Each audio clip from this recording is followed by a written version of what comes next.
जय माता दी। जय मां कामाख्या। कामाख्ये वरदे देवी नीलपर्तवासिनी तुम देवी जगत माता योनि मुद्रे नमस्तुते। जो मनुष्य रोजाना इस मंत्र को 11 बार घी का दीपक लगा करके जप करता है, उसके ऊपर मां भगवती की कृपा अवश्य होगी। कामाख्ये काम संपन्ने कामेश्वरी हर प्रिये काम नाम देही में नित्यम कामेश्वरी नमस्तुते। जो मनुष्य अपनी एक निश्चित कामना लेकर के मां भगवती जगत जननी की पूजा करता है, आराधना करता है, कन्या पूजन करता है, मां को भेंट देता है, भोग देता है, उसकी भी कामना अवश्य पूरी करती है। इसलिए ये मंत्र बनाए गए हैं। ओम महेशानी महामाये चामुंडे मुंडमालिनी आयु आरोग्य ऐश्वर्य देही में देवी परमेश्वरी। ओम जयंती मंगला काली भद्रकाली कपालिनी दुर्गा क्षमा शिवा धात्री स्वाहा सदा नमस्तुते। इस मंत्र में, इस स्तुति में 10 देवियों के नाम आते हैं। जो व्यक्ति इस स्तुति को रोजाना बोलता हो कम से कम 10-15 मिनट, तो 10 देवियों की कृपा प्राप्त होती है। इसलिए मनुष्य को मां भगवती का नाम लेते रहना चाहिए। देव राधा ट्रस्ट, सत्यवाणी चैनल। जो व्यक्ति मर गया, इस संसार छोड़ करके चला गया,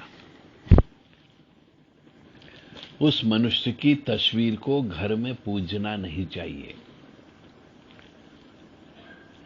मैं हमेशा एक चीज कहता हूं, ये सब मरने के बाद में प्रेत बन जाते हैं, पितृ बन जाते हैं। और जो भी मनुष्य प्रेत या पितृ बनता है, उसकी कई बार अधोगति होती है। सही तरीके से शव का दाह संस्कार नहीं होता है, तो उसे अधोगति कहते हैं। इसलिए दाह संस्कार नियम पूर्वक विधि विधान से करना चाहिए।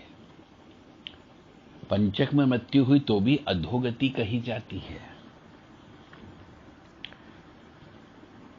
और जो व्यक्ति चला जाता है, उसकी तस्वीर की पूजा नहीं करनी चाहिए, अन्यथा उसकी आत्मा उस तस्वीर में ही बैठ जाती है, घर में ही रह जाती है, शमशान तक नहीं जाती है, और फिर वह कष्ट देती है। मनुष्यों के काम बिगाड़ने लगती है, काम होते होते बिगड़ जाता है, पैसा खर्च हो जाता, अपन काम नहीं बनता है। इसके लिए भागवत जी कराना होती है। परंतु यह भागवत जी भी 1 साल के पहले नहीं हो सकती, जो पितरों की मुक्ति के लिए होती है। तो आप सबसे विनम्र निवेदन है कि यदि आप सुखी रहना चाहते हो, स्वस्थ रहना चाहते हो, निरोगी रहना चाहते हो, क्योंकि पितृ इन तीनों के ऊपर प्रभाव करता है सबसे ज्यादा, तो घर में पितरों की तस्वीरें लगाना बंद करो। पितरों की तस्वीरों के सामने दीपक लगाना बंद करो। भगवान के माफिक उनको बिठाना बंद करो, और भगवान के माफिक उनके सामने पूजन अर्चन करना, भोग लगाना बंद करो। सिर्फ अमावस्या के दिन आपको उनके निमित्त, क्योंकि वो दिन अमावस्या का दिन होता है, उस दिन उनके निमित्त सीधा निकाल दें, पक्का भोजन निकाल दें, किसी गरीब ब्राह्मण को भोजन करा दें, यथाशक्ति यथा योग्य सामर्थ्य के अनुसार दान दे दें। और जब तक वर्ष श्राद्ध न हो जाए तब तक जिसकी यहां मृत्यु हुई हो, चाहे होली का रंग भी डल गया हो, तो भी मांगलिक कार्यक्रम नहीं करना चाहिए, यानी गृह प्रवेश नहीं करना चाहिए, मकान का उद्घाटन नहीं करना चाहिए, फैक्ट्री का उद्घाटन नहीं करना चाहिए, विवाह नहीं करना चाहिए, गोद भराई का कार्यक्रम नहीं करना चाहिए, जनेऊ संस्कार का कार्यक्रम नहीं करना चाहिए, मुंडन का कार्यक्रम नहीं करना चाहिए। हमारे जो 16 संस्कार बनाए गए हैं, इसमें बहुत से संस्कार करने पर 1 साल तक प्रतिबंध लग जाता है, और आज के जमाने के मनुष्य मानते नहीं हैं, इसलिए भी कष्ट भुगत रहे हैं। हमारा क्या है? कष्ट आप लोग भुगत रहे हो, इल्जाम परिवार वालों पर लगा करके परिवार से कट हो जाते हो, दूर हो जाते हो, फिर कुछ बचा कुचा ये बाहर की जो स्त्रियां आ जाती है बहू रूप में बन करके, ये उसमें मटिया मैट मिटाने का काम करती है। केवल उनको अपना परिवार चाहिए, केवल पति पत्नी और बच्चा, बस तीसरे व्यक्ति का इन्वॉल्वमेंट नहीं होना चाहिए, क्योंकि उनकी स्वतंत्रता पर आ जाती है, इसलिए वो ऐसा करती है, क्योंकि उनके जाने आने पर प्रतिबंध लग जाता है, किसी से बातचीत करने पर प्रतिबंध लग जाता है, इसलिए वो जानबूझ करके जॉइंट संयुक्त हिंदू परिवार में नहीं रहती है, अलग रहने का प्रयास करती है, उसका फल उन्हें भोगना पड़ता है। जब कोई भी स्त्री अपने माता पिता से अलग होकर के, यानी एक बहू अपने सास ससुर से अपने पति के साथ में अलग होने का प्रयास करती है, तो माता पिता की आत्मा दुखती है और पितृदोष की उत्पत्ति हो जाती है। इसलिए मनुष्य को हमेशा संयुक्त हिंदू परिवार में रहना चाहिए, जिससे पितृदोष नहीं लगता है, वंश वृद्धि होती है। परंतु ऐसी बातें आजकल कौन समझता है? परंतु मेरा धर्म है आपको ज्ञान देना, इसलिए दे रहा हूं, मैं अपने कर्तव्य का पालन अवश्य कर दूंगा, मानो या न मानो, यही सत्य है। नहीं मानोगे तो कष्ट भुगतोगे। इसलिए अपने घर में अपने पितरों की तस्वीरें, चाहे वो मातृकुल वाली हो चाहे वो पितृकुल वाली हो, और कई कई जगह तो हमने देखा जो पत्नी आई तो अपने बाप मर गया उसकी भी तस्वीर लेकर के आ गई, माता जी मर गई तो उसकी अपनी मां की तस्वीर भी वो लेकर के आकर के उसने अपने कमरे में सजा दी। तो ऐसी स्त्री कष्ट अवश्य भुगतती है। यानी कि घर में जो बहू आती है उसको तो अपने माता पिता की, दादा दादी की, भाई की, किसी की भी तस्वीर को नहीं लाना चाहिए, और अपने मकान में तो बिल्कुल भी नहीं लगाना चाहिए, क्योंकि ऐसे कई घर मैंने अपनी आंखों से देखे हैं जहां पर मैं गया तो पत्नी के माता पिता की भी तस्वीरें वहां पर लगी हुई देखी, और वो ही उनकी ही आत्माएं आज अपनी लड़की को परेशान कर रहे हैं, क्योंकि उनने वो तस्वीर की पूजा करते हैं, उनको नया जन्म के लिए जाने नहीं दे रही, भगवान के माफिक उनकी पूजा करती है। तो तस्वीरों की पूजा मत करो, जो चले गए हैं उन्हें भूल जाओ, भूलने का प्रयास करो, तो आप सुखी रह पाओगे, अन्यथा सुखी नहीं रह पाओगे।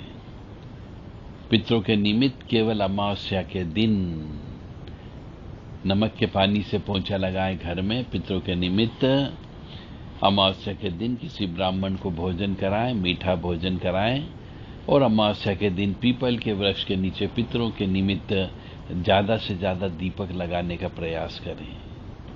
अमावस्या के दिन काली चींटियों को, लाल चींटियों को कसार अवश्य खिलाएं, इससे भी पितर प्रसन्न होते हैं। और यदि पितृ बहुत ज्यादा तकलीफ दे रहे हो, बीमारी दुखी दे रहे हो, स्वास्थ्य खराब हो गया हो, ऋण चढ़ गया हो, व्यवसाय नहीं चल रहा हो, नुकसान पे नुकसान होता जा रहा हो, दिमाग काम नहीं करता हो, और यहाँ तक कि रात को नींद भी नहीं आती हो, बेचैनी पड़ी रहती हो, आत्महत्या करने का मन करता हो, तो मान करके चलो पितृ बहुत ज्यादा हावी हो गए हैं। उन पितरों की मुक्ति कराना होती है, क्योंकि गलती तो हो गई आप लोगों से कि पितरों की तस्वीरें अपने घर के अंदर टाक करके उनकी पूजन अर्चन करने लगे हो, तो पितरों की पूजा नहीं की जाती है। पितरों की मुक्ति कराई जाती है। अमावस्या के दिन, चाहे वो शनिवारी अमावस्या हो, चाहे सोमवती अमावस्या हो, आपको पितरों के निमित्त किसी तीर्थ स्थान में जाकर के पिंड दान करना है, तर्पण करना है, दीप दान करना है, ताकि उनको शांति मिल सके। और किसी तीर्थ स्थान पे जाकर के यदि श्रीमद् भागवत कथा पुराण करा सकते हो तो कराइए, इससे पितरों की मुक्ति मिल जाती है। परंतु साथ में नारायण बलि कराना मत भूलिए। नारायण बलि कराना भी अत्यंत आवश्यक होता है। यदि आपने भागवत जी करा ली और नारायण बलि नहीं कराई तो भागवत जी का पूर्ण फल नहीं मिलता है। इसीलिए आपको भागवत जी के साथ साथ नारायण बलि भी अवश्य कराना है। नारायण बलि की पूजा भी कम से कम 2 घंटे की होती है, और यह किसी नदी किनारे, संगम के किनारे, पवित्र नदी के पास में होती है। घर पर नारायण बलि नहीं कराना चाहिए। बहुत से मनुष्य ऐसे हैं जो घर में ही नारायण बलि करा लेते हैं, तो घर पर नारायण बलि कराने से फायदा बिल्कुल भी नहीं होता है। नारायण बलि हमेशा शमशान में, नदी किनारे, दक्षिण तट पर, बहते पानी के किनारे नारायण बलि कराना चाहिए।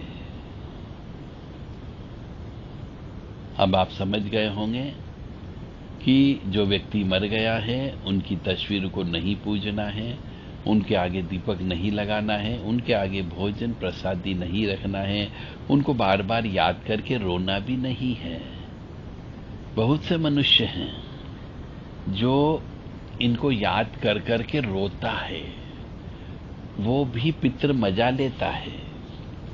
तो पितरों को याद करके कभी रोना नहीं चाहिए, आंसू नहीं बहाना चाहिए, क्योंकि वो आपके आंसू को ही पीते हैं और प्रसन्न होते हैं। इसलिए पितरों को बारंबार याद मत करो, भगवान को याद करो। ओम नमो भगवते वासुदेवाय मंत्र को याद करो, ओम क्लीम कृष्णाय नमः मंत्र को बार बार याद करो। जब भी पितर की याद आए, ओम नमो भगवते वासुदेवाय, ओम नमो भगवते वासुदेवाय, यह मंत्र आपको लगातार बोलते रहना है ताकि पितरों की मुक्ति हो सके। जय माता दी, जय मां कामाख्या।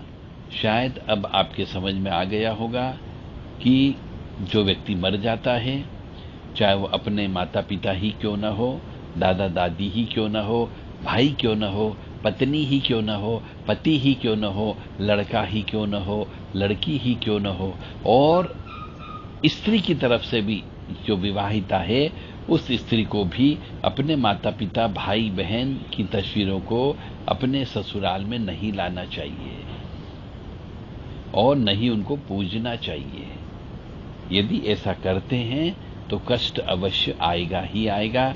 धीरे धीरे आपका व्यवसाय चौपट हो जाएगा, घर के अंदर तरह तरह की कष्ट की प्राप्ति होने लगेगी।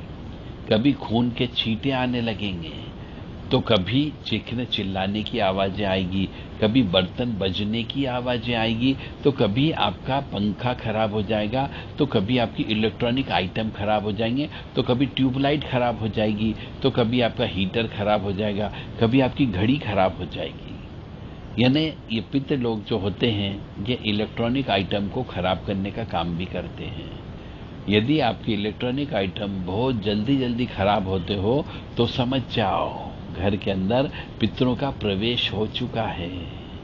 अब उनको सिर्फ और सिर्फ मुक्ति दिलाई जाती है, मोक्ष दिलाया जाता है और इसके लिए एक ही पूजा होती है, केवल श्रीमद् भागवत कथा पुराण कराना और नारायण बलि का पूजा करवाना।